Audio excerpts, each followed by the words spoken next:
garage and some of the family members. They have chickens that run throughout the property at free range. Some of the family members there. This is from 1949, and you see the house in the background. Also in 1949,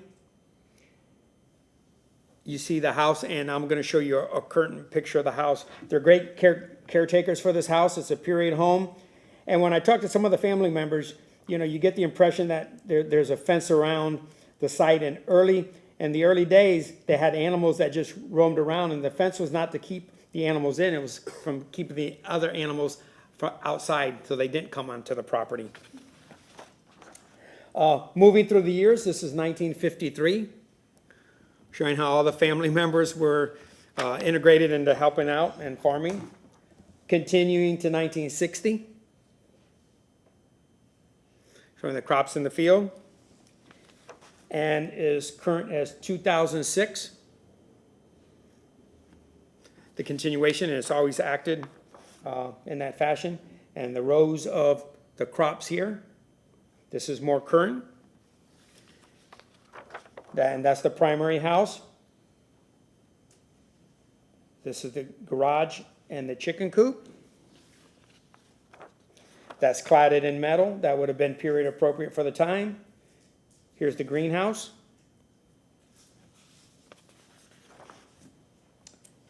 And this is a current photo. You saw the house, how it looked back in the day, and then how it looks today. A wonderful family and how they take care of everything. And this was part of the dedication in 2020 that they have the plaque that indicates that it is a local landmark. If you have an opportunity to go by, it's really nice, you know, take a shot. It's on 11th Avenue between 24th and 25th. That concludes this portion of preservation in progress. Thank you, Mr. Bila. Dana.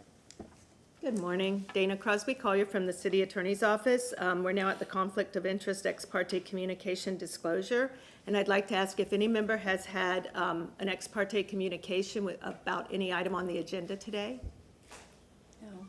Okay. And does any member have a conflict of interest with any item on the agenda today? Thank you very much.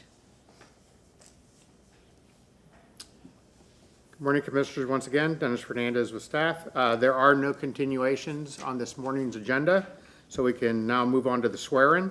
Anyone in the audience who's going to be providing testimony or giving public comment this morning, if you could please stand and raise your right hand for the swearing.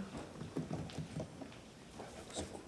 you solemnly swear or affirm that the testimony you are providing today is the truth, the whole truth, and nothing but the truth? I do. Mr. Chair, and that the first item is a little bit unusual for the board and procedure. I'm going to ask our legal counsel to come up and explain exactly where we're at with this. Very good. Thank you. Good morning again. Dana Crosby Collier from the City Attorney's Office. You do have a very unique matter before you this morning. It's BLC 22-185. So I wanted to give you some history on this particular item since you've seen it before. On March 26 of 2024, the BLC approved a certificate of appropriateness for the property located at 1715 4th Avenue, 1411 North 17th Street, and 1707 East 4th Avenue. The approval was for the construction of a new 4-level apartment complex over a 1-level parking garage. In accordance with city's code, the property owner had previously gotten an off-site parking arrangement with a neighboring landowner who had parking, and that was to fill the parking count for that development. Following your approval on April 10th, 2024, a petition for review of this board's decision was filed with the City Council by an aggrieved person, Nick Capitano, Inc., by his attorney, Mark Bentley. On August 1st, 2024, City Council held a review hearing of the BLC approval for this project. At that time, Council overturned the BLC approval by a vote of 4-2 and found that the new construction and site improvements are not consistent with City Code, the Ybor City Design Guidelines, or the Secretary of Interior standards. Council found the proposed project at that time was higher and more bulkier than the surrounding properties and also found that the off-site parking agreement did not adequately ensure that the off-site parking needs would be met.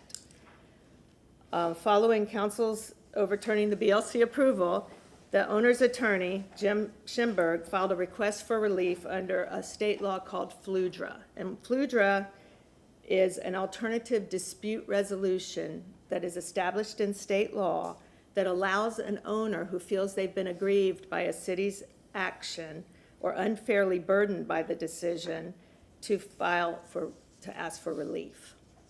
And how this works is they file their request for relief, we reply, and then it goes to a special magistrate who holds a mediation. And at the mediation, the city and the property owner come to the table and look at the project and try to figure out how we can resolve the conflict so it doesn't go to litigation. And anyone who had participated in the lower hearings can attend this. It's an open meeting. And once we come to a settlement, those parties are allowed to opine upon that proposed settlement.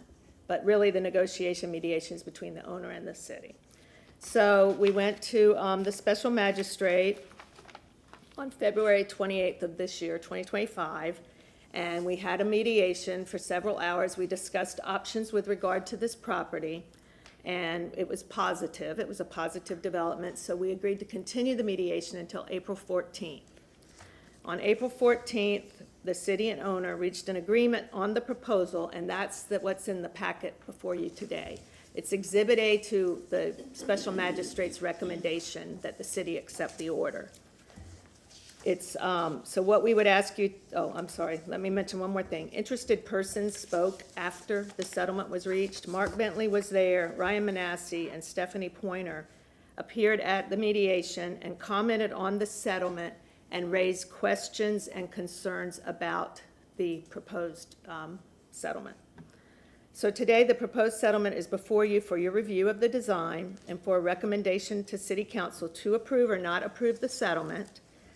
To summarize, the proposed settlement includes council approval of a lift parking arrangement fully housed under the building and screened from sight, alley parking that is designed to meet the requirements of city code, and an updated design of the structure so it alleviates some of the massing as you're walking by the building in the neighborhood. If you do approve if council approves the proposed settlement, we will ask council to authorize the BLC administrator to issue the CA in accordance with these drawings.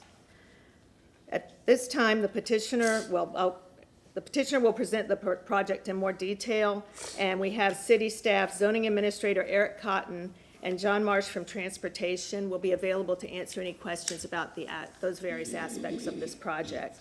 So if you have no questions of me about this process, I'll turn it over to Ron for the photo essay. Okay.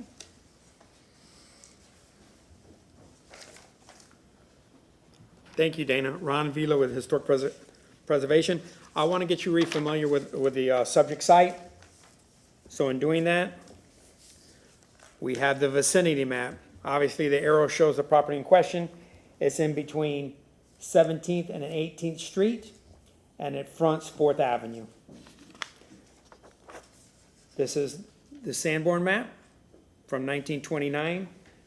They show that there's a structure, a contributing structure at the end of 4th Avenue and 17th Street. And you see the lay of the land back in 1929. The houses on the east side of the property have been removed. And this is a current overhead. Once again, it's in between 17th Street and 18th Street on the south side of 4th Avenue. What I'd like to do to get you familiar with the property, I'm going to walk you. There's non-contributing structure on the south side of 4th Avenue. On the east side, I'm going to walk you from the east to the west. Then I'm going to jump across the street, 4th Avenue, and show you the vicinity on the north side of 4th Avenue. This is on the corner of 4th Avenue and 18th Street. This is a non-contributing structure looking back at the site. As we just go down 4th Avenue on the south side, you have a little paving area. You have empty parcel. And then looking back at the site, this is looking to the east. Continuing down the south side, you have a contributing structure that appears to be a single family. And then this is the structure that showed on the Sanborn map. This is a contributing structure at the corner of 17th Street and 4th Avenue. These are some street shots, so you understand the vicinity. This is looking down 4th Avenue to the west. This is 4th Avenue to the east. The subject site is over here. Just some structures at the corner of 17th and 4th Avenue. This is new construction that appeared in front of this board and was approved. And this is on the north side of 4th Avenue and 17th Street. This is the vicinity map. We just went from here going to the west to 17th Street. Now we're going to jump over 4th Avenue and do the north side. So this is a contributing structure on the north side of 4th Avenue, and this sits at the corner of 17th Street and 4th Avenue. Continuing to the east, you have a contributing structure. You have what's breaking ground here. That was a request that came in front of this board and is approved. You have a series of duplexes. These are single stories. Here and here. You have a parcel in between. And then to terminate the corner of the north side of 4th Avenue, this is an empty parcel that received approval for new construction, and then what's referred to as the dog park. That concludes the photo presentation. They're here if you need to look at them, just let us know. And I think Mr. Fernandez wants to address the board. Dennis Fernandez, Architecture Review and Historic Preservation Manager. As we move forward now, we're going to treat this sequence very similar to how you would review a certificate of appropriateness, with the applicant addressing the board for 30 minutes. They're going to go through essentially reminding you what was previously issued to CA and what the proposed settlement design and details are. And then we'll go through the sequence of allowing for staff report, public comment, questions, and then finally your deliberation for a motion. So with that, I'll ask the agent, Mr. Schimberg, to come up and introduce his case. Good morning, board members. My name is Jim Schimberg, Shubin Law Group, 1001 Water Street, representing the applicants here, Jim Hettinger and Don Clendenin and their respective corporations. I'm going to bring Stephanie Gaines up in a minute to go through the detailed presentation, but I just wanted to take a minute to thank your staff for working with us and through this process. Again, we had a successful appearance before your board last year. Then it sort of went south at the city council, but we've worked hard with staff and with the city attorney's office to try to come to a reasonable compromise and to meet the concerns that were raised by the city council. We no longer have any off-site parking. We've dealt with the massing issues that were raised by council, and so we would hope to have your support at the end of the presentation. But at this point, let me let Stephanie Gaines come up and kind of walk you through some of the details, and then any of our team members, including Mr. Hettinger, would be here to answer any questions. Thank you. Good morning again. Michael, thank you.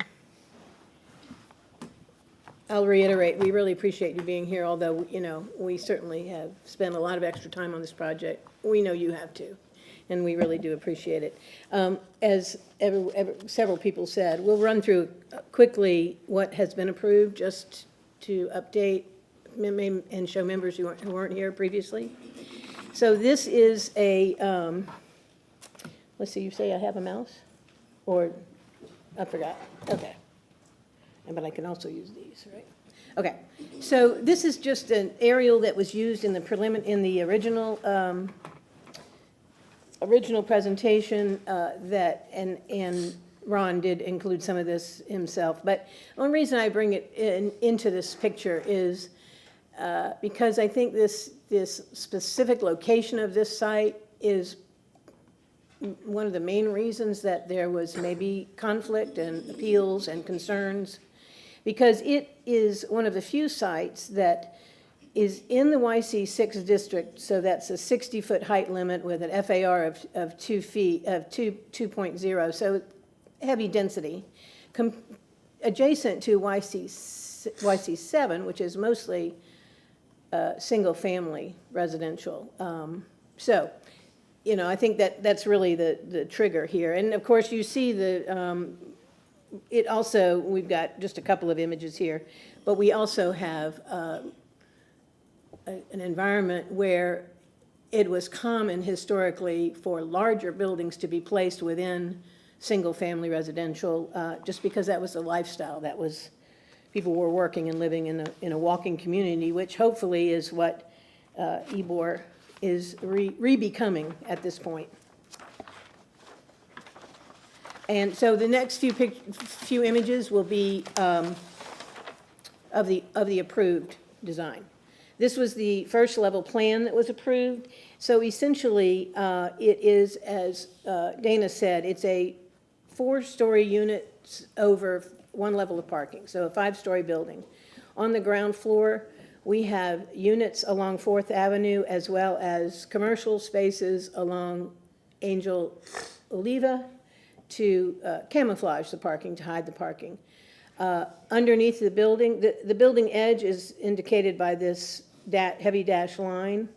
So these parking spaces are under the building, and these green ones are outside of the building coverage on the alley.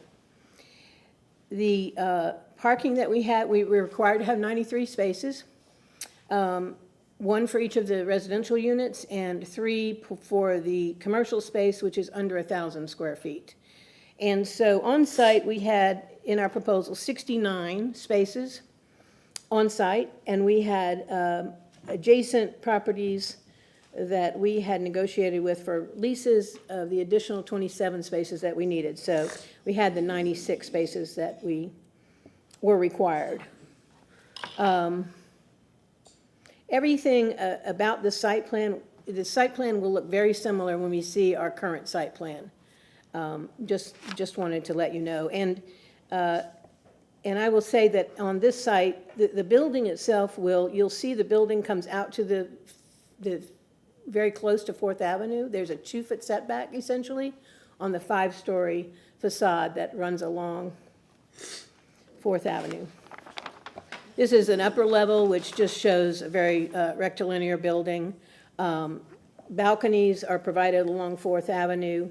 Those are primarily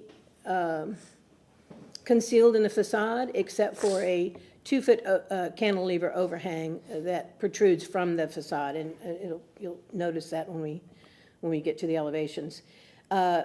These balconies only exist on the first level, over the commercial space and over one of the units at the end. That means that this part of the facade stepped back from 4th Avenue 15 feet, just at the ends. Okay. Here you would see uncovered parking along the alley.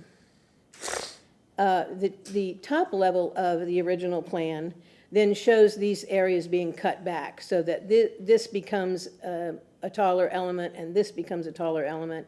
And there is essentially, although it looks like there's lots of ins and outs on the facade, they're mostly concealed by the facade, the way the facade is built. And some units facing the alley south. This is the roof plan. The majority of the building was 56 feet in height. That is the official height, not to the top of the parapet wall, which would be another 3 or 4 feet. And on each end, we had taller pieces that were at 60 feet, still within the zoning height, but higher than the majority of the building. And we also were showing rooftop uses on those taller elements. There's 2 stairs that we have, this one at the east end, this one at the west, both accessed the roof level, so went up, that additional height. These were the elevations that were approved, and we just so we didn't put a bunch of images in here, we put the one image that shows all the elevations and in context. So this was the 4th Avenue elevation where the 56-foot height of the structure was covered in brick, and then these taller elements on either end, along with the stairs, extended up another 4 feet, and there's an entry element in the center of the building, which pops up a little bit more just for interest, and the materials change again. This is the Angel Oliva side elevation. This will become more important as we see the new proposal. But basically, here again, you see the 56-foot height along Fourth Avenue, and then it jumping back up to 60 feet on both ends. And both of the stair towers expressed with signage on them. This is the south elevation, which is along the alley, fairly simple, mainly stucco finishes along that image. And then you can see, on all of these, you can see the adjacent either constructed or approved facilities that are existing. This is another 5-story apartment project, which is half a block away from ours. Okay, this is the new layout. And I'm showing the entire site. We'll have the first floor plan, which you can see in a minute, but I'm showing the entire site. Just to point out a few things that hadn't been pointed out before, maybe. All of our parking now is on-site. The structure, the massing of the building is essentially similar, but it's pushed back away from, at the upper level, it's pushed back away 15 feet from the property line. Along Fourth Avenue on the north, and that pushes it a little bit closer to the alley on the rear.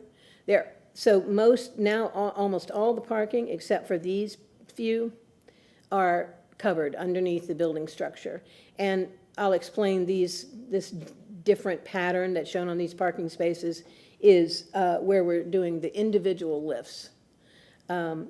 We opened up another entry to the parcel. On our original, we just had a single in and out at this west end of the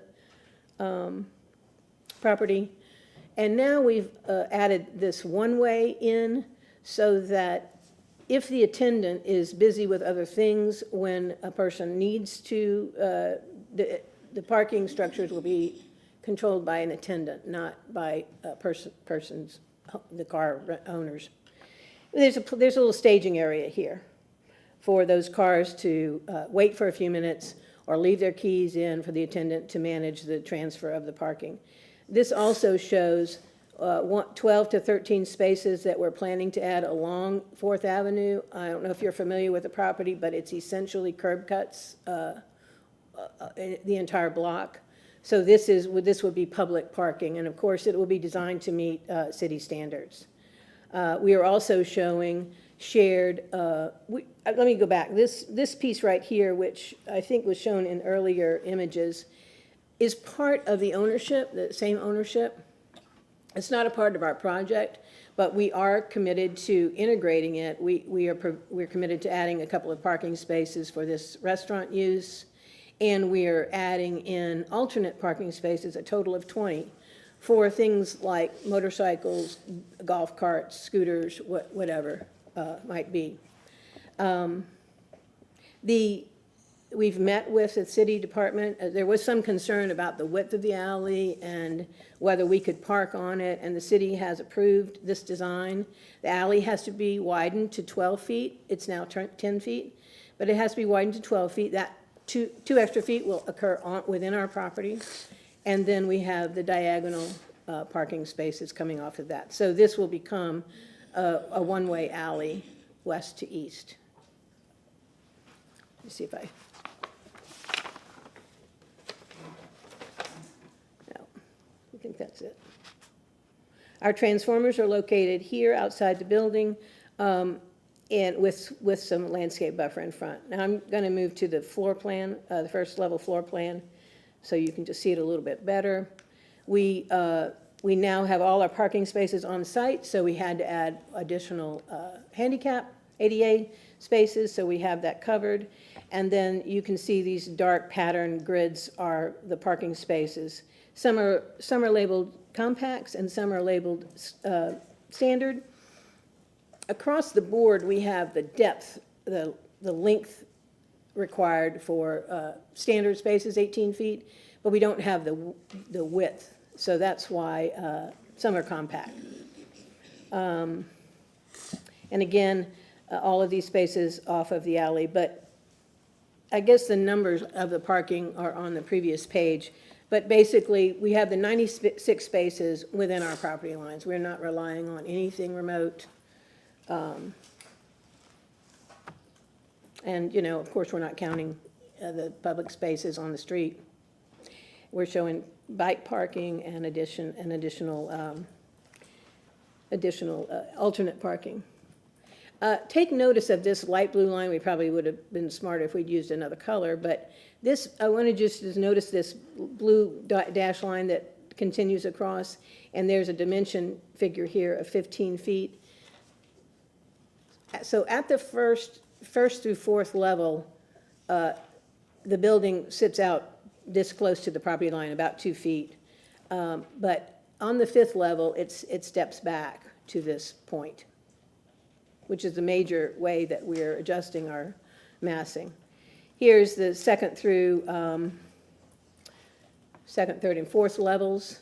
So the building comes out, and that's that line that we have above. I also will mention that this, in our original plan, was a full tower with stair and mechanical, electrical equipment for the building, for the common space. And this stair went up the 5 levels. Both stairs went up the 5 levels. This stair now is an open stair, outdoor stair entirely, and it goes up only to the 5th floor, not to the roof. And this portion of the massing, we've removed the mechanical, electrical spaces, and we'll put those inside the building footprint. So all that we'll have outside this edge of the building is that open stairway. And here's the top level where you can see that the building facade is pushed back to this 15-foot line. And on the rooftop of the 4th floor units, we'll have balconies for these 5th floor units. We also we have the same number of units, but 93, but we switched the mix up a little bit so that there are larger units facing 4th Avenue that can take advantage of those larger balconies. And this is just the roof plan.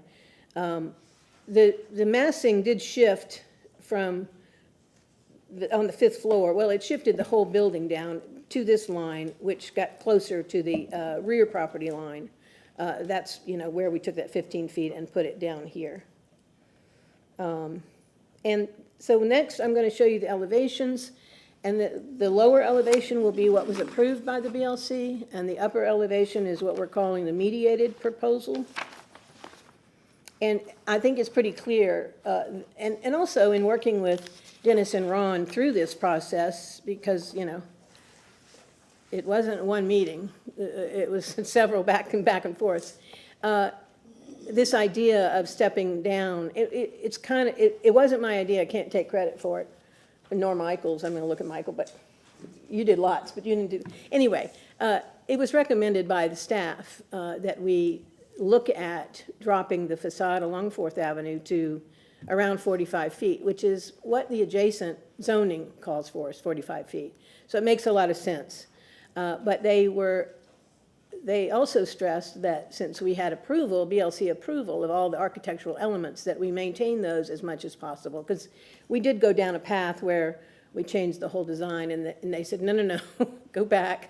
You know, so this is where we are. So the changes are, first of all, we're reducing the building height overall a couple of feet. Let me see if I can tell you that. Can I zoom into this? Is it?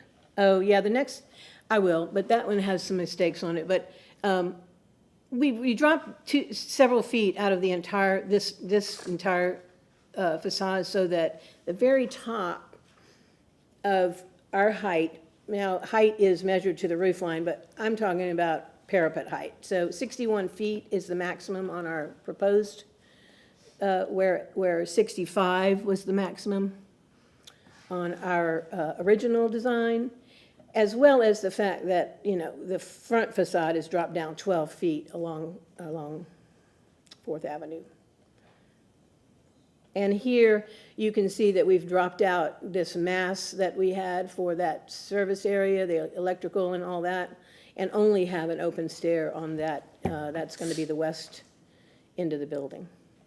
The bodega here, and here's where we have one-story balcony over this space and this space, so that all of this facade is back, the entire facade, all of this white and gray is back 15 feet from the property line.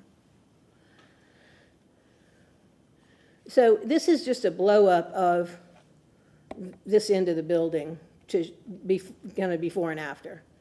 And so here we're showing that the upper roof is 60 feet on the original, and the highest roof on our new is 56. Again, the parapet dimensions are here, but that's by code, the definition of height. And the lower roof on the original was 56 feet, and the lower roof on the new is 44 feet, so it's even just a little bit below the 45 required. These are the two Angel Oliva elevations before and after, where you can see this drop down along Fourth Avenue. Otherwise, and there's a general 4-foot change in elevation across the board, but otherwise, that's the changes on this elevation. The rear elevation will start with just this deletion of this chimney kind of effect here, and just having this outside stair.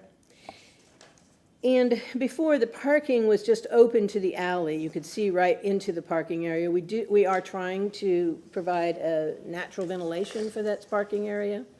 But staff did ask us to provide a screening system of some sort. So this is the new elevation with screening, leaving only the openings so that the car lifts are not as visible from the back alley side. There's a few less balconies on the rear elevation, but that seems to suit. It's the least desirable location, and it probably will have the smallest units across the rear elevation. A section with Fourth Avenue on the left, this again BLC and mediated. And here you can, I think this is the easiest illustration of what we're doing, is dropping the total height down and pushing in this 4-foot, this 4th floor balcony on the, above the 4th floor. We'll be using, you won't be seeing railings on this level. You'll be seeing the cornice detail that's on the top of the building, which we'll show you in a detail. Michael, would you get me one of those? And in the rear, we are covering this parking because we need more space to get that in. This is where our screen wall would be. Excuse me, I'm sorry, I always do this. Here you can see the lifts that are in the garage, but we were able to fit that within the heights that we had already.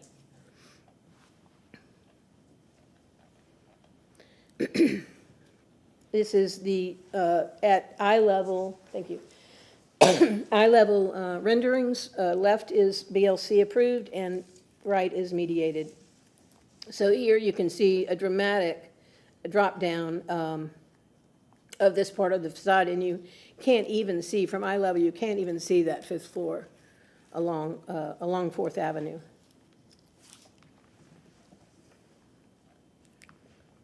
This is just so we can demonstrate.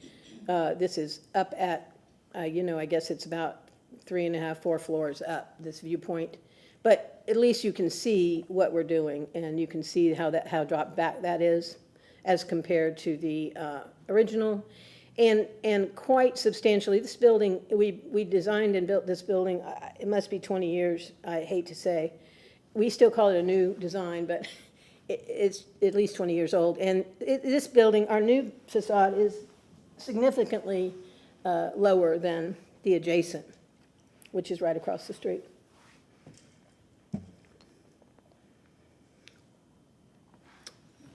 These illustrations were part of our BLC approval, but we have swapped in the new elevations, the new proposed elevations, just to show you that we haven't changed any of the materials or details that were approved. There was a comment, I think, at our BLC hearing about dressing up the entry. So we are adding significant landscape elements here, as well as this brick baseline that continues across the building. We'll have that inside of this as well, inside of that area. It had been recommended that we review or consider brick on part of that, part of the facade. And this is another illustration that was part of the BLC approval to show, with a new elevation, just again to show we're using all of the same, none of the details have changed. There are some new elements, and that's why we've got this included. The parking lifts will be something like this. There's also an X-braced one, but they're just single individual, it's not a overall system that's all connected. It's these individual lifts. And they'll all be controlled by an attendant. And we will put some sort of, this is still in play, but we will work with staff on a screen wall that will hide all of that from the alley. And then these are just examples of fully exterior stairs that are, this one is on a historic building, this is on the new parking garage, but they're generally approved in Ybor. And this is the cornice detail that we are showing on the, we got approved for the main height, main building height, but this is the element, this is the detail we use on the balconies as well for our railing instead of just putting an open railing. And I think, in our original proposal, in our original BLC process, review process, we had a series of these diagrams that showed how, over that period of time, we had reduced the massing, working with staff before the BLC approval. And this is just a similar diagram showing what the mediated, what the result of the mediation was to drop down these front elevate pieces and across the board, the rest of it. And that's it.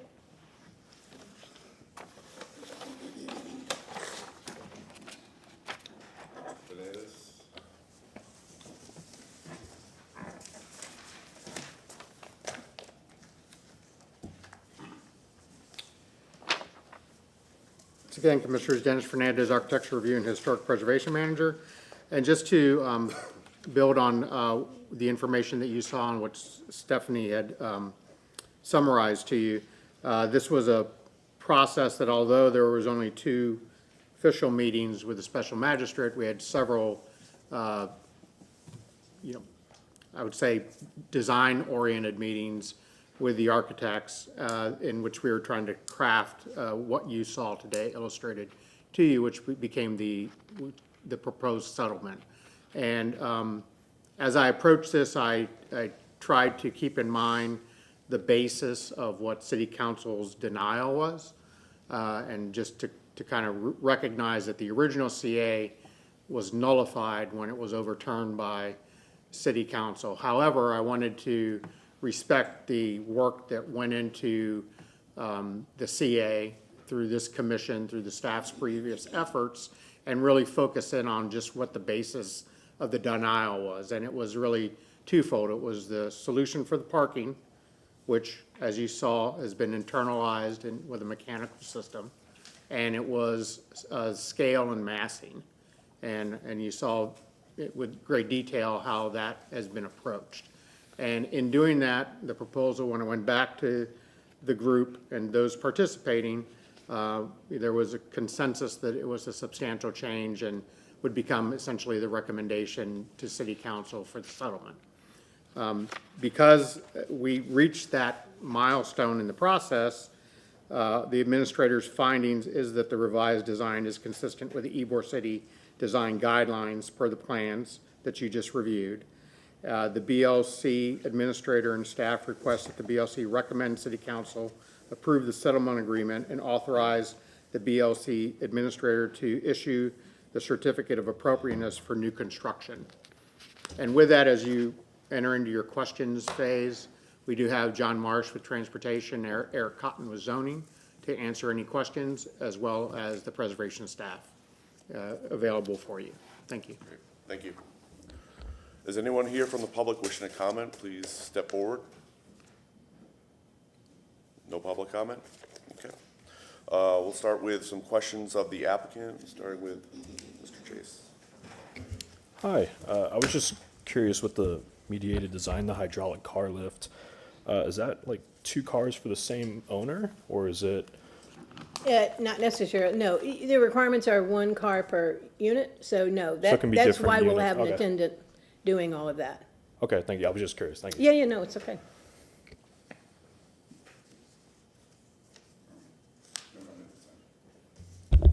So with the new setback on the fifth level, I think on the elevations, you kind of showed us like a grayish color. I was just wondering what the material of that is, if there's a change in material from where it kind of turns up, or is it just sort of a graphic thing?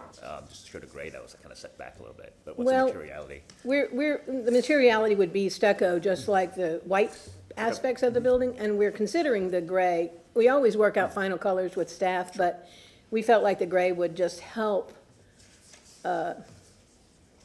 camouflage, if you will, that fifth floor. Okay. And then, so then with the equipment tower going away, and then the overall footprint of the building a little smaller, like, so you were able to fit the rest of that into the rest of the building? So all the equipment that used to be in that tower there? The building didn't really get smaller in square footage. We reduced it in height. Okay. But the part that is shifted off of Fifth Avenue is actually shifted toward the alley, and we actually had to facilitate structural support of that. We can't just cantilever that. And so the footprint of the building got a little bit larger in some places. And so we're making bigger balconies because we don't have square footage to, use. And we also picked up enough space to internalize that equipment Perfect. into the footprint. Great, thank you. My questions. No questions at this time. And nor do I. I thought the explanation was very clear. Thank you. Just on a couple questions. On the front setback, you're still maintaining 2 feet on the ground floor levels, and then the upper levels 2 through 4, are set back to 15 feet on the ends. No. On the ends. Right, the towers. Would you not agree with that statement? The towers have always been set back from Fourth Avenue, 15 feet, Okay. always. But they're still set back 2 feet from Angel Oliva, Okay, that maintained. okay. So it's. So there's not a deviation there, but it's still, It is the 50, corners yeah, are set that's back. correct. The corners are That's- set back, and then only the 5th level is really where you recognize that 15-foot setback. We added, yes. But then you also, on the rear elevation, you brought that in 2 feet to get a 10-foot, 12-foot alley, correct? Let me go back. Because the alley to- before was 10 feet. The alley has always been 12 feet in these reviews and in the things we've been looking at. Let me go back to that original site plan.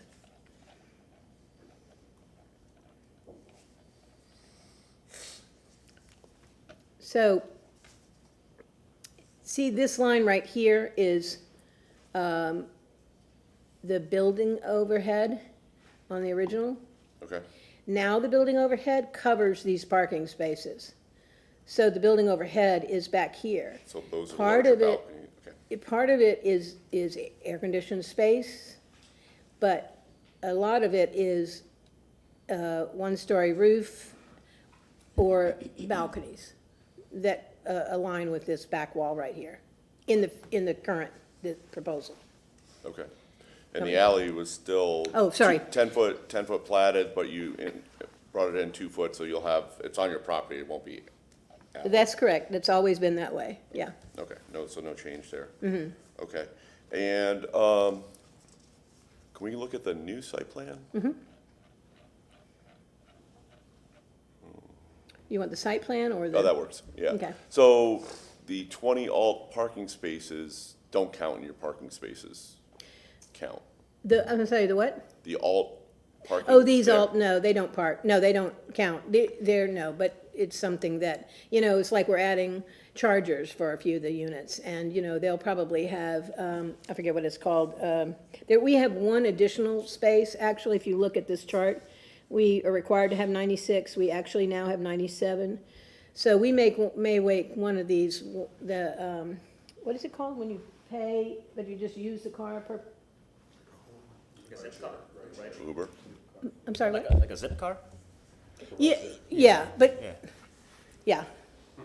So that it's something that can be used by these tenants, and it's, a single car spot. Give tours.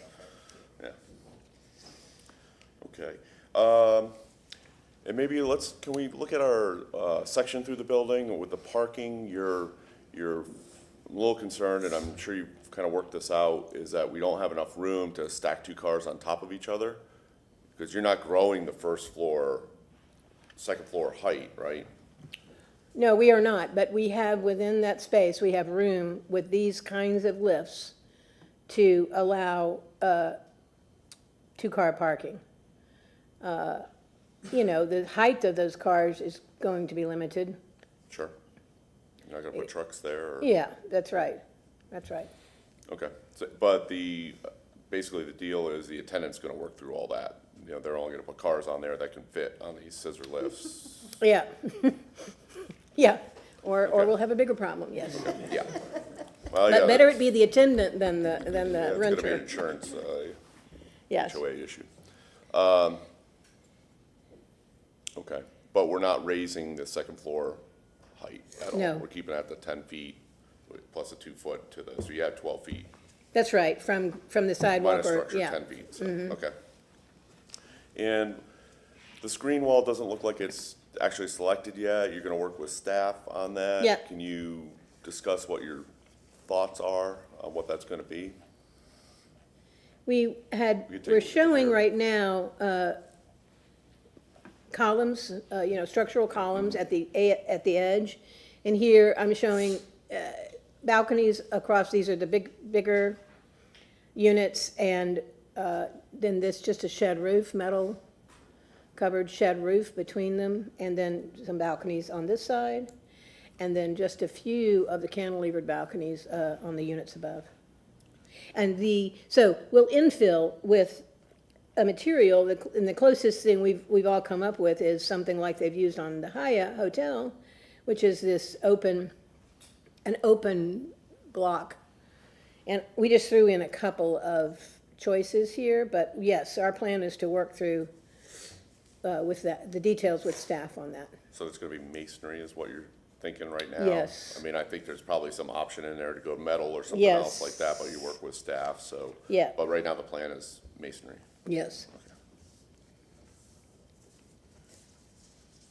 Okay. Okay, I'm good with questions. Any other questions? Okay.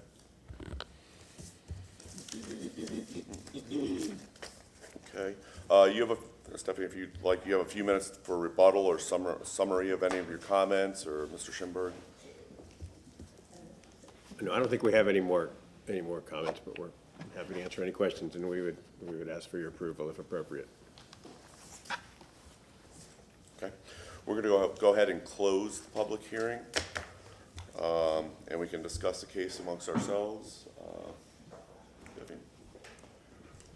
I believe that, oh, I'm sorry, Dana Crosby Collier, City Attorney's Office. I have prepared some motions, and I'm going to hand them out now so you can review them. I just wanted to let you know. Thank you.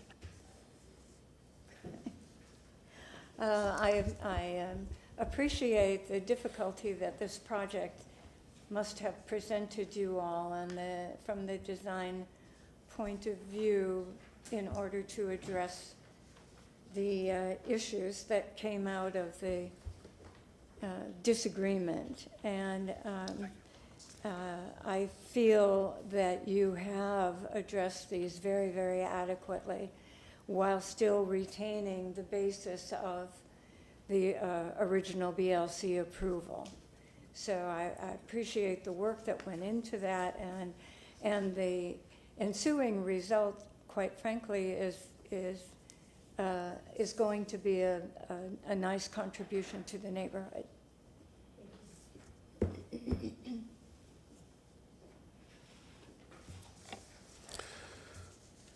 I think it's unusual for a project after it was approved to come back, but I understand the challenges in hand, and they rose to the occasion and then kind of reworked it, so I think everybody gets what they wanted. I would agree. The new design negotiates the concerns of city council well, and it's a nice project. I agree with my council members. I think the mediated design solution was very well put out and great presentation as well. So. Yeah, I think there's quite an effort that's gone forth here on all levels between the applicant, the parties that didn't like where this was going, city staff, zoning, and transportation as well, to come up with a solution here. I think it's a difficult process to go back and do this redesign, but I think it's been well executed. I think a lot of the things that, potentially this board was looking for originally in design was kind of said, hey, we'll let this go for a little bit. So, but I think there's some nice adjustments here that make the design more palatable for that area, cutting off some of the height in the corner. I do want to commend the design team for going back. I think in the settlement agreement, there are some differences between what we've seen in the settlement agreement and what was presented today. Most notably, balconies on the rear elevation, and in the proposed design, there are no balconies. What we saw today, there are. So I think when we look at this motion, there needs to be some kind of conditions put on this. That is not, it's pretty much a straight move to recommend, but I think there's some deviations, and those are the only ones that I saw today. I'm not sure if my fellow commissioners saw anything else, so there might be some conditions on this, but I think the project has progressed nicely, and it'll be a welcome addition to the neighborhood.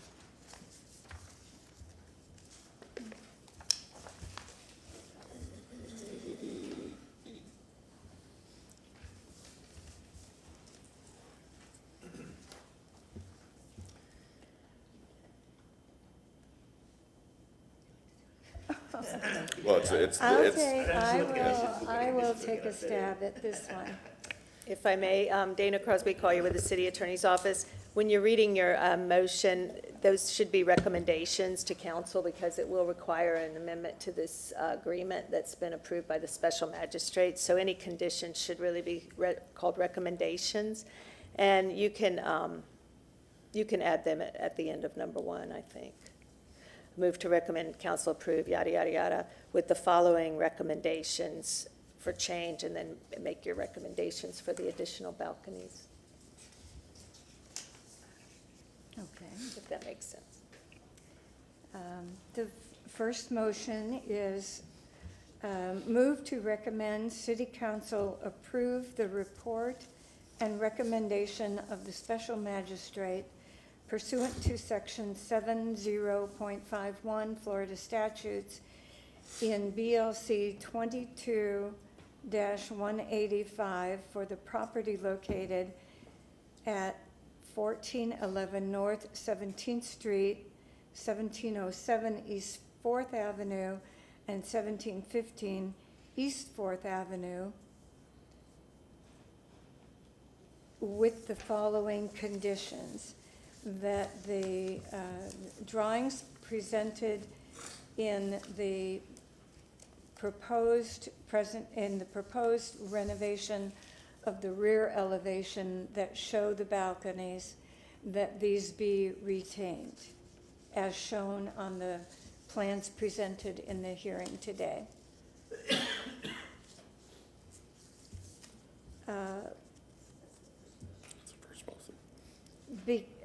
Because the project is consistent with the Ybor City Design Guidelines of the City of Tampa, for the following reasons: that the massing and height restrictions of the zoning ordinances relative to this neighborhood have been met appropriately, and that the material selections presented in the original proposal have been retained in sufficient,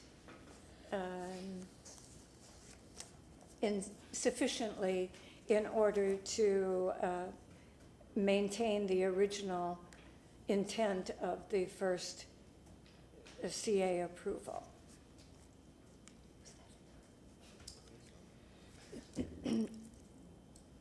And now just to. Just, yeah, you're gonna do two motions, so let's go ahead and get a second on that, and then we'll move to the second. Okay. Second. Okay. All in favor, first, there's been a number of conditions placed on this. Are we going through that process? The applicant can acknowledge, Yes. yeah, that these conditions placed on the design are appropriate, and they agree with them. Yes, we acknowledge that those conditions are appropriate.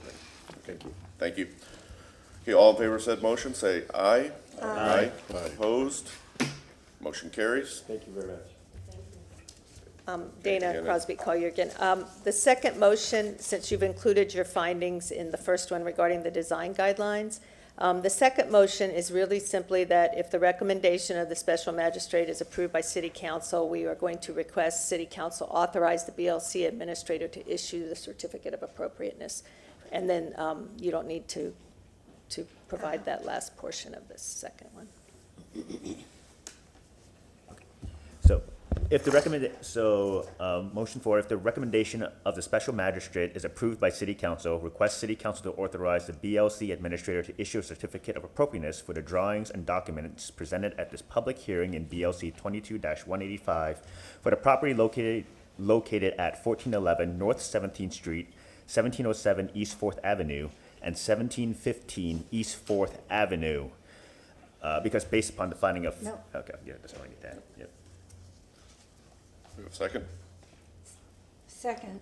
Okay, all in favor of said motion, say aye. Aye. Opposed? Motion carries. Thank you very much.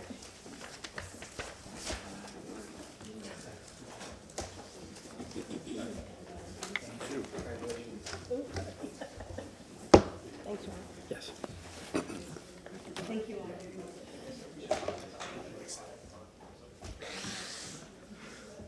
Good morning, Commissioners. Ron Vila, I'm staff with Historic Preservation. Our next agenda item is BLC-25-0000114.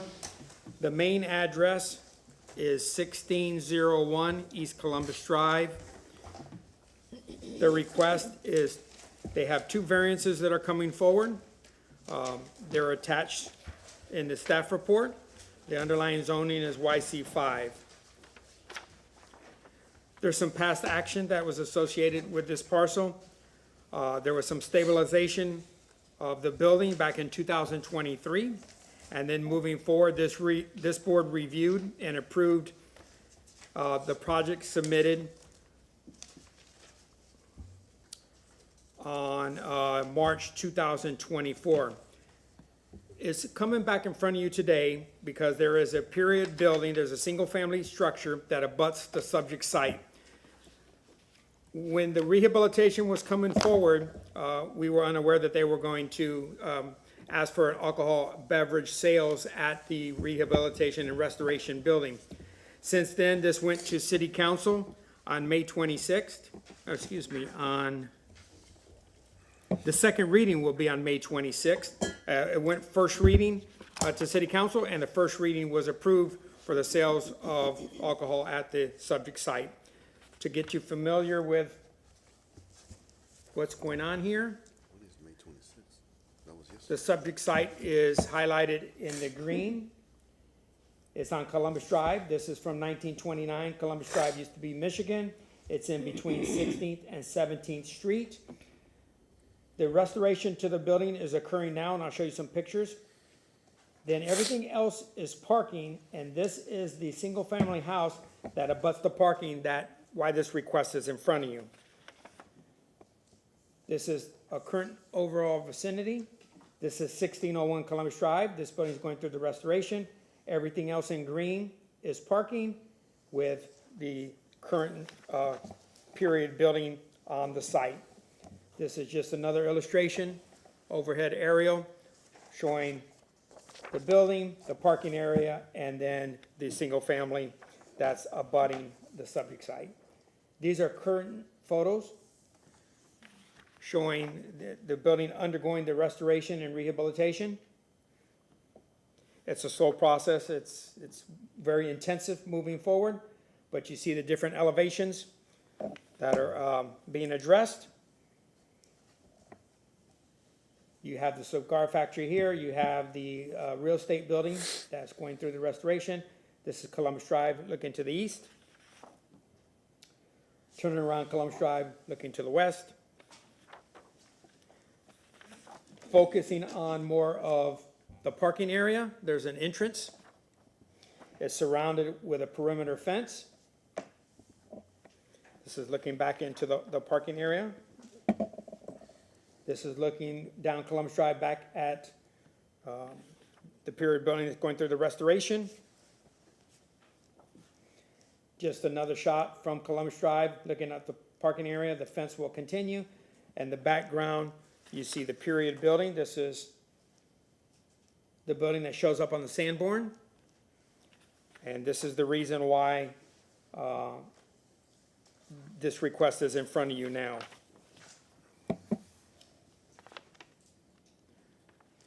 So once again, the request is for two variances. Their legal advisor is here to address them. One of the variances is in the parking section. That's the chapter 27-178. And then the other variance is to deal with the landscaping, and that's chapter 27-284, 3.3. The variance request hardship is attached to your staff report, so you could follow along as well. And I'll be here to answer any questions.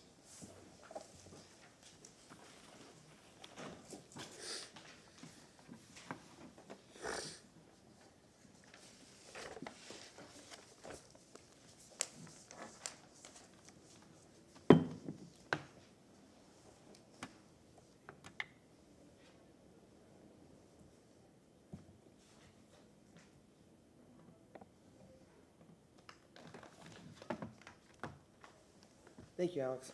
Good morning, Commissioners. Drew Newman.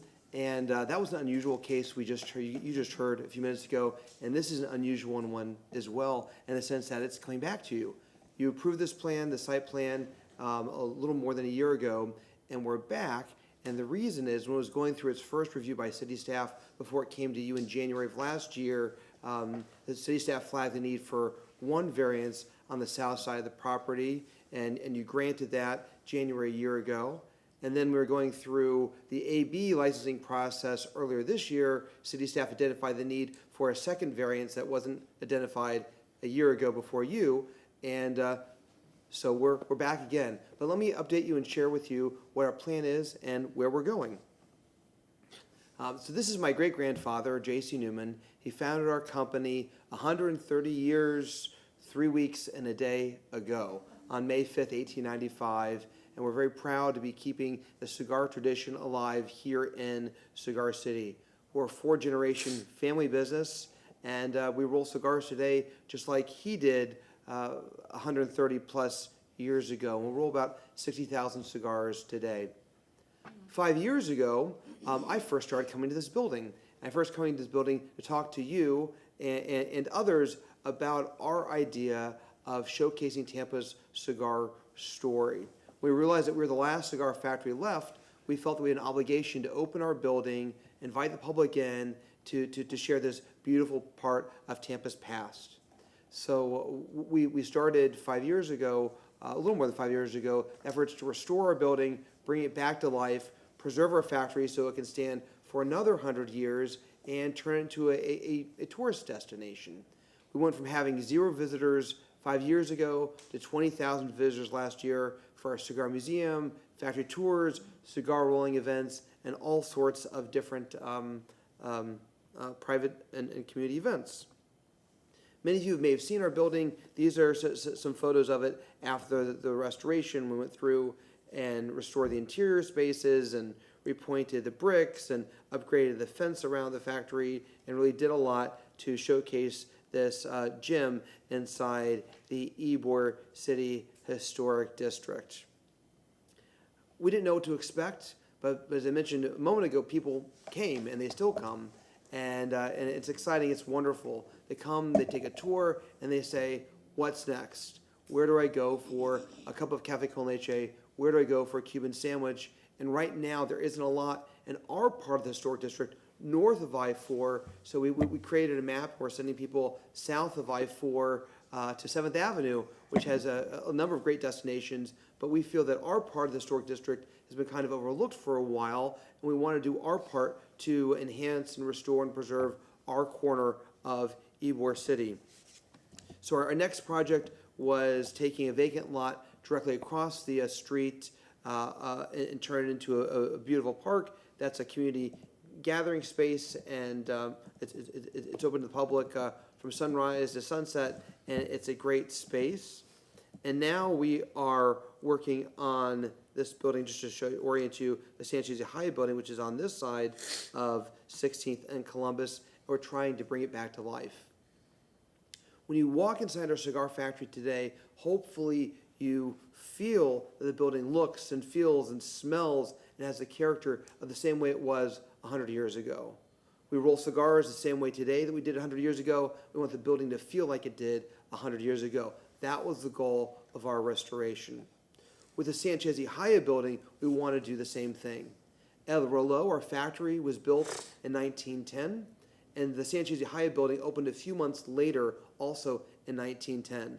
They were built independently, but they coexisted from their very earliest days 115 years ago. Cigars were rolled in the factory, and the Sanchez Haya building is where neighbors and visitors and community members came to eat, to gather, to dine, to stay. 100 years ago, the building had a restaurant and a bar on the first floor and a hotel on the second floor. It's a single room occupancy, small rooms, bathroom at the end of the corridor. And our goal is to simply return the building to the way it was 100 years ago. Again, with a restaurant, a cigar lounge on the first floor, and a small 11-room inn on the second floor. I've included these photos in the presentation because we've done a big deep dive into the history of the building and are using every piece of archival information we can find to help us make sure that the restoration is historically appropriate. The photos of the bar here, you can see we still have we found the original back bar. We have it. We're restoring it. When you walk in, it should look like this, hopefully by the end of next year. These photos show the building as it looked when we took it over and started working on this in 2022, along with an aerial photo from the 1950s, and this is the after restoration photo in 2026. I showed this slide to you in January of last year, but I want to kind of highlight it again just to show kind of how far we've come. This is Ron shared some recent photos. I had some recent photos in here as well. The building looks a mess, but it's really wonderful. And the reason why it's wonderful is because I had this great fear 2 years ago that one storm would come in and would knock the building down. The building is architecturally significant for a number of reasons, and one of which is it's the first building made out of reinforced concrete and the first commercial building made out of reinforced concrete in the city of Tampa. Very novel technology in 1915, but it also meant that the concrete was 115 years old. And so I was worried it was going to fall down. Thankfully, we shored the building, and then we restored all the concrete columns and the beams and the ceilings and the structure. So even though it looks ugly and terrible, it is structurally sound now. And there's some crazy stats the architect can tell you about that the team used like 1,400 bags of concrete that they applied by hand over their heads. Amazing stuff. These are just some, due to limited time, I'll quickly run through this. These are some pre-restoration photos just showing how bad the building was when we took it over and how we're bringing it back to life. That's my favorite column there. The amazing thing was still standing. But it's coming back to life, and we've done a deep dive in to making the building look and feel like it did 100 years ago, with a restaurant and a bar on the first floor and a hotel on the second floor. And we're grateful for the support of the city, the State Historic Preservation Office, and the National Park Service in all of this. And if you're wondering, what's it going to look like and feel like, people have trouble visioning this, and so I reference the Columbia Restaurant, another historic building that looks and feels a little lots of character. And then La Tropicana, unfortunately, is gone, but we have Patrick Montiega's table that where his father used to hold court, La Gaceta. We have it, and it's going in our building, and we're going to put a red phone on there, and if the phone's going to work, the phone's going to work. So it's going to feel just like that. And so now I've given Alex like no time to finish up, but to talk about why we need the second variance. Alex Shaler, 400 North Ashley Drive with the law firm of Gardner Brewer Hudson. I'll be pretty quick with our request today. This has been mentioned before, but we received our CA approval back in January of 2024, about a year and a half ago now. Interestingly enough, that site plan included 3 reduced landscape buffers. We only got a variance letter for 1. So I think at the time we weren't sure we needed to request the actual variance. So this is more of a documentation effort. As Mr. Vila mentioned, we went and got alcoholic beverage permits. Natural Resources flagged this and said, hey, wait, we only have a variance letter for 1. And we said, well, our approved site plan with the CA showed all of these, but it wasn't specifically requested. So we are bringing that back before you. This is the letter we received for the southern buffer. This was the plan that was approved with the original CA. The green highlighted is the one that we actually got the variance approval letter for. However, as you can see, what's highlighted in yellow, these are reduced buffers adjacent to Mr. Breeze's house here. The site plan has not changed at all. I mean, this is the same exact reduced buffers that we have today.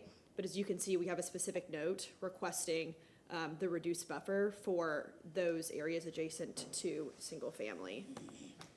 I have an extensive hardship justification memo in the record that I'm sure you all have seen. I do have additional copies of that if you need it. I won't go through these in extreme detail. I just wanted to summarize some of our main points. The first hardship criteria, practical difficulties that are unique to the site. We all know this is a very, very unique site, and what we're trying to do here in adaptively reusing this long abandoned historic building, we're gonna have design challenges that are gonna come with that. And one of those is this landscape buffer reduction. In this site, can I have a couple more seconds? So we'll make a motion. It's okay with me. I think if we have a quick motion for additional time. 5 minutes? 5 minutes. Motion to extend the applicant's testimony for 5 more minutes. Second. All in favor, say aye. Aye. Great, Motion carries. thanks. I will keep this short. The site was obviously established pre-zoning code, so there was no off-street parking required back before zoning code. So we are trying to provide that. And again, this is a unique site. So this does not result from actions of the applicant. Again, these were inherited. The building, these are legacy conditions. Again, the building's age and the historic footprint and the lack of original parking, we inherited that. We're trying to adaptively reuse this building, and we're faced with some configuration challenges as it relates to getting the amount of parking needed on the site. This will not substantially interfere or injure the health, safety, or welfare of others. Drew has a great relationship with Mr. Bree, so he is well aware of this request and is in support of the reduced buffer reduction. We are working with him to save one of the trees he wants within the buffer, so we'll do that. But he has no issues with the reduced buffer adjacent to his house. This is in harmony with and serves the general intent of the comprehensive plan. I've included some policies on the screen here in regards to landscaped off-street parking areas, being screened to the degree feasible. Again, coming up with innovative solutions for landscaping in the parking lots. And I think I'm a little bit running down off the page here, but providing desirable parking lot locations and shared parking concepts.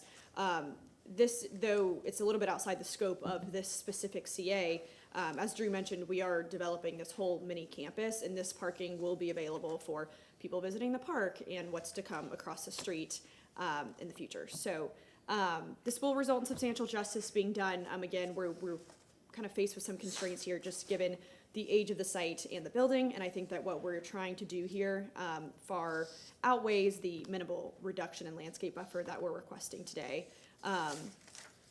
This is essentially kind of restating the same stuff, but the last hardship justification, I believe, yes. It'll allow development that is consistent with design standards and the historic pattern of development. Again, we are trying to preserve the historic pattern of development, but we do want to make sure that we can provide adequate parking for those visiting this campus here. So with that, I will conclude my presentation. Thanks for the added time, and I'm happy to answer questions. And our architect, John Hadley with Rowe Architecture, is here as well in case you have design questions.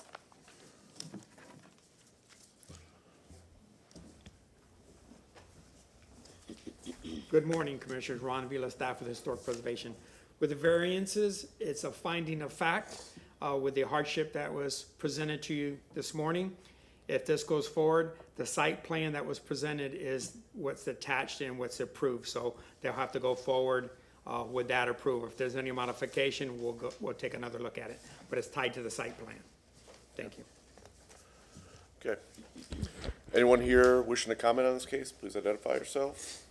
I see none. We can ask some questions of the applicant. Ms. Salaga?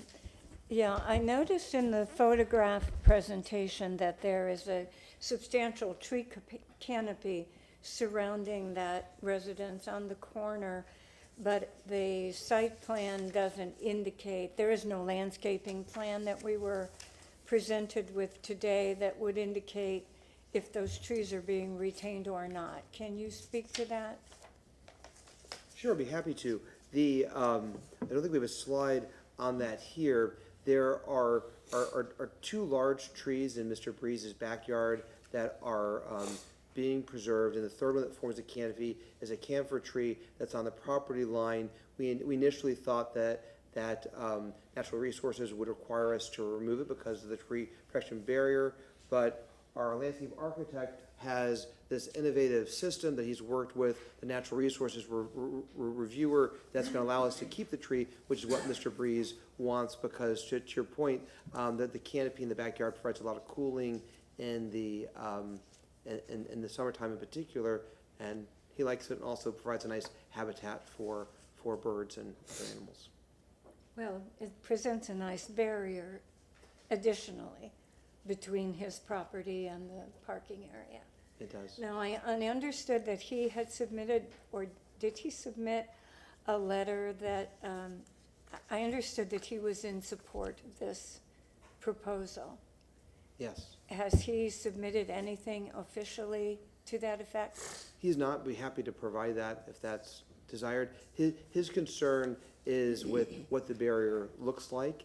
The code requires a 6-foot wall separation between his property and our property as a use-to-use barrier. He would prefer that to be lower and to have, instead of having like a masonry wall, that's something that we can plant vines on. And so we're working with him and Natural Resources staff to have the city accommodate that request, in addition to modifying the fence design to preserve the camphor tree that's on the property line. That's it. No questions for me. No, and just as you spoke through that, so a final landscaping buffer design hasn't been designed yet, right? So you're still working through all of that with Natural Resources in the city and. Let me defer that to John Hadley, our architect. I think the intent was to present the same site plan that the BLC approved back in January of last year. At that point of time, the landscape plan had not been prepared, but I believe, John, you've got that and it works now. John Hadley with Rowe Architects. Obviously, since we presented and achieved the CA from the committee a year plus ago, we've progressed in the design on the site plan, in particular the landscape plan. And it really kind of came up through this AB process where we had to submit a landscape plan for that, for the review. That plan meets, minimum standards for the city of Tampa. Really at play is the camphor tree that's on the property line. And so we're, as you mentioned, our landscape architect, David Connor and Associates, is working to preserve that tree and kind of meet the I think the concerns from city staff that tree will continue to live and do well. So we have a landscape plan that we can provide kind of for the record, if that would help. But it's not finalized per se, but it was far enough along to meet the requirements of the AV site plan review process, so. Thank you. I can show it through the projector if they want to see it.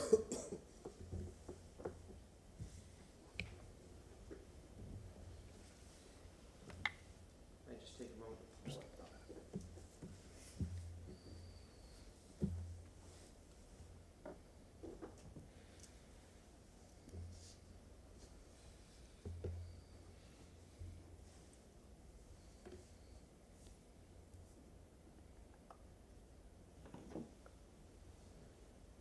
All right, technology and technology. And- All right, John, I'll hold this. Can you Okay. want to describe what we're looking at? Yeah. Oh, I see. So, I believe, so the kind of.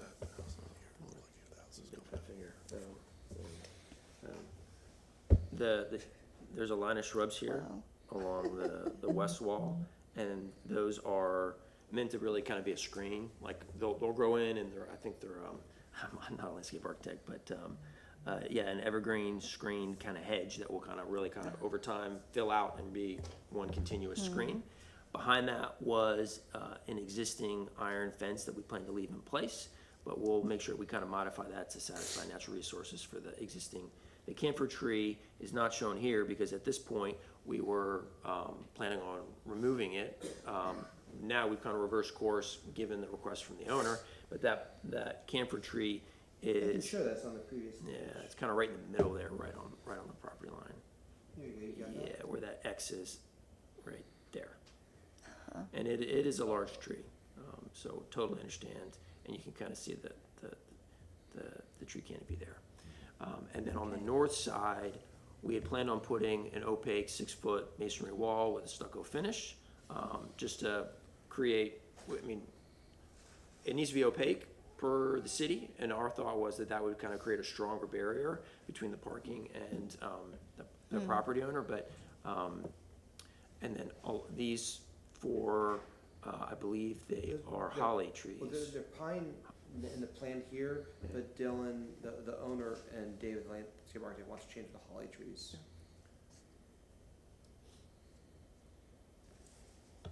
Okay. I've got no questions. Sorry if I missed it, but in the surface lot here, the individual parking spaces, what material is that going to be? They're gonna be brick. Brick? Oh, okay. If you're familiar with if you've been by the factory at all, the work we've done on the north side of the factory, that we redid that parking lot. And so it's kind of really the same scheme, where you have asphalt drive aisles, historic brick pavers for the parking spaces with a flush concrete ribbon to delineate the parking spaces. And they're Tampa bricks too. They're from initially installed at Platt and Willow, and when the city repaved it and pulled up the bricks, they were sent to a yard, and John was able to get them. So And what J.C. Newman, I'll just note, has done, like on both in the park and the parking lot that was done on their factory, was right from day one, they kind of paid the extra premium that you pay for very mature trees to come in. So it's very impactful right from the beginning, and the intent would be to be the same here. So on the medians at the ends of the parking trays, those would be, I don't want to misspeak, I believe they're oak trees, but they would be larger specimens.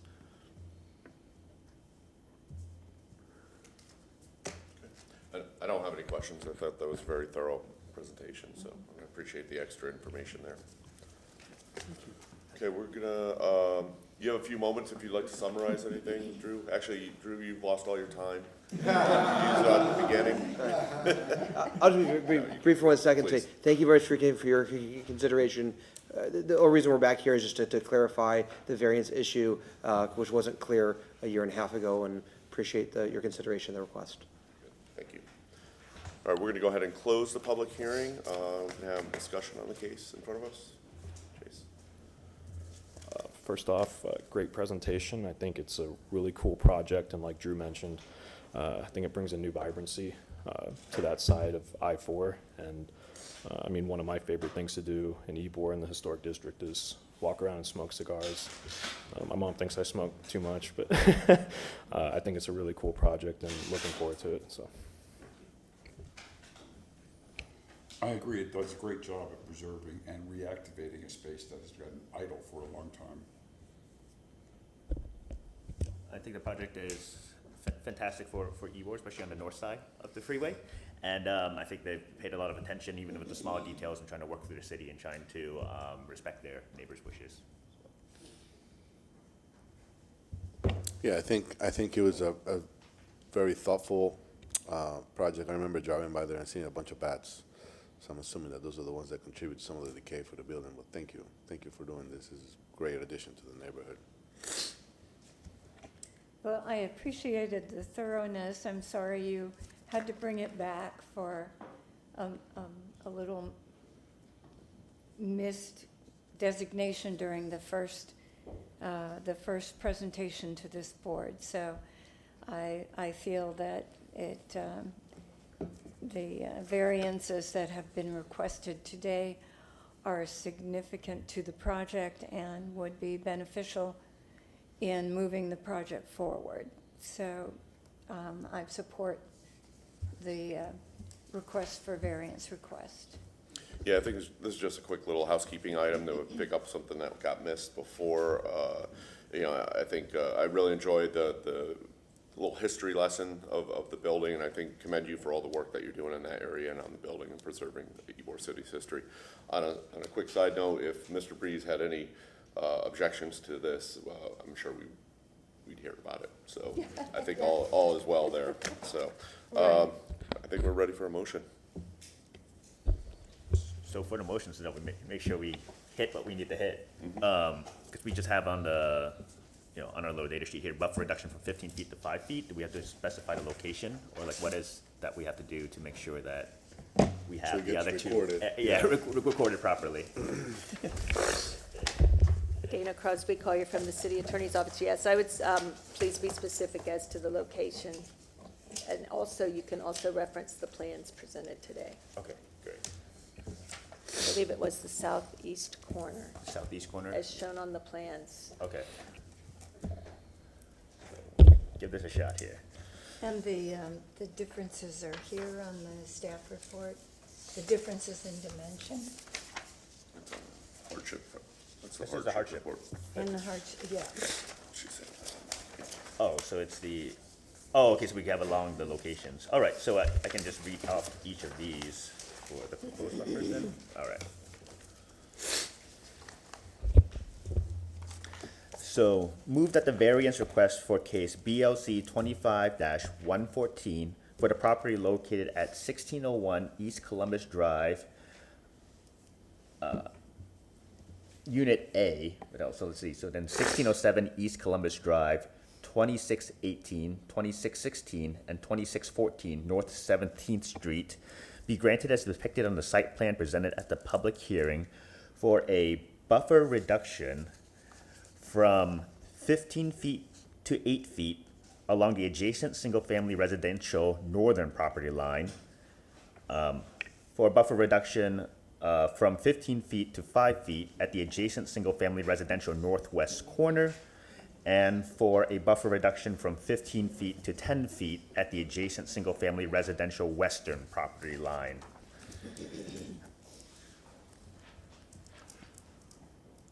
Based upon the petitioner meeting the burden of proof with regard to the six hardship criteria set forth in Chapter 27, Section 27-96D of the City of Tampa Code of Ordinances for granting variances as stated and the evidence provided in this public hearing, specifically that the applicant meets all 6 of the hardship criteria based on an existing historic building that is being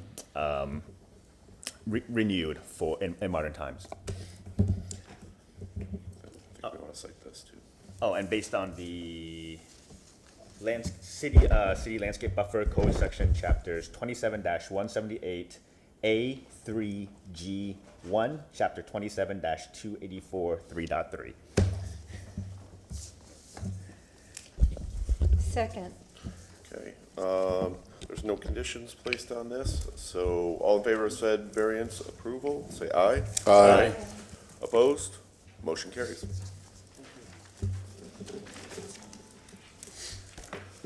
Okay, we have 2 additional items on our agenda today. We need to receive and file documents and exhibits. So moved? Second. All in favor, say aye. Aye. Motion carries. And Mr. Fernandez.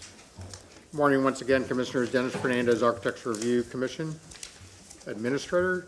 I did want to remind you that your annual election of officers is on the agenda this morning in accordance with your rules of procedure. Each year, through your rules, you nominate and elect both a new chair and vice chair. You have some options as we move forward with the election. You can retain the existing chair and vice chair, or you can nominate a new chair and vice chair. Once those nominations are made, I typically ask that individual if they're willing to serve in that capacity for the next year. If so, then we can take a vote on that, and then if that individual has a majority of the members and they do serve in that capacity for the next year. As you know, the chairperson is a vital position to the commission. It's your point of contact. I think deeper dive into the issues of each case. We meet with them regularly, and then also they are delegated certain authority within the code. And when the chairperson is not able to serve, then the vice chairperson fills into that role. So with that, we'll first open the floor for the role of chairperson. Do I hear any nominations? I nominate Rich Simmons. Move to retain Oh, existing yeah, chair. yeah. I move to retain existing chair. I would like to ask him if he's willing and able. I am. Thank you. Second. Okay. Are there any other nominations for chairperson?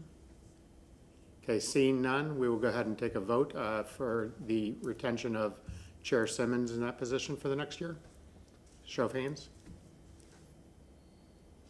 Congratulations. Thank you. I Next, move to retain the existing co-chair. So unfortunately, I've been told by Dennis that I am terming out. So unless you want to vote again in a couple months, maybe you should choose someone else. So as Levy said, his term is expired, and so we are moving towards replacing him. He's very graciously served on the commission for in excess of 6 years now, and hope to lure him back at some time in the future. However, that's up to you if you want to retain him in the position or choose a different individual. But we can retain him until he Yeah, is we'll find out. replaced. That's correct. You may, and then we could do a special election at that Okay. time. Yeah. So, So moved. yeah.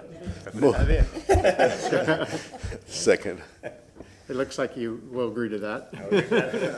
Okay. With that nomination, are there any other nominations for vice chair?